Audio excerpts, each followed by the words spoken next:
Minister Faisal Mustafa, an appointed politician and not elected by the people, has shifted his positions in the name of self-interest on many occasions. The question is, should the people continue to accept it? Let me ask you a question. Will you vote for the delimitation report?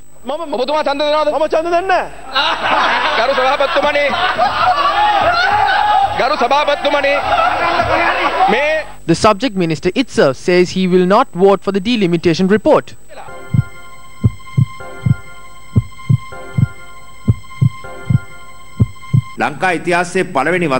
For the first time in Sri Lankan history, a report presented by the government was rejected by the representatives of the government. Even the subject minister voted against it. This happened for the first time in Sri Lankan history.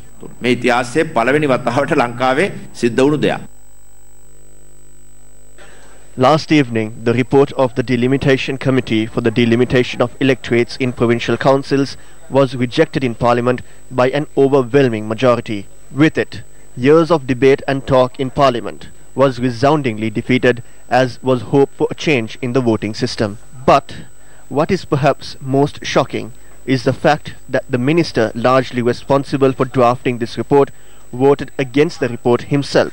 The minister in question is none other than Faisal Mustafa, brought into Parliament on the national list by President Maithripala Sirisena. This unscrupulous move by the minister should not come as any surprise.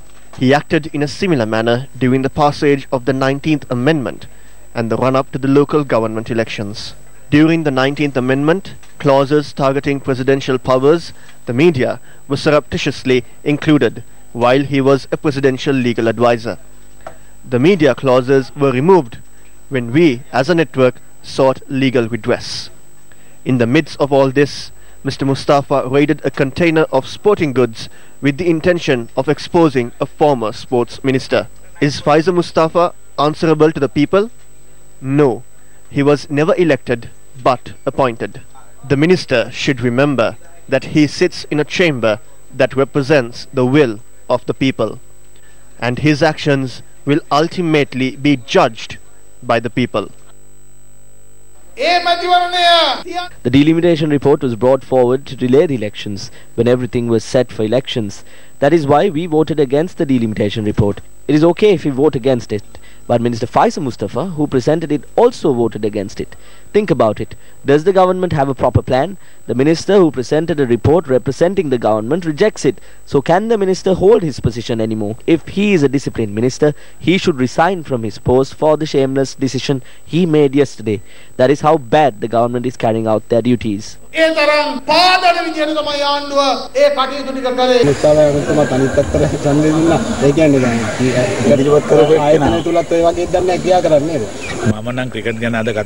I will not speak about cricket today because Minister Faisal knows about cricket and the law more than I do. So I have stepped aside to let him handle it.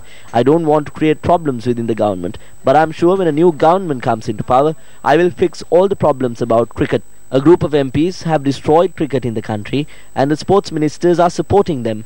That is the unfortunate situation. The people will respond to those politicians accordingly in the next elections.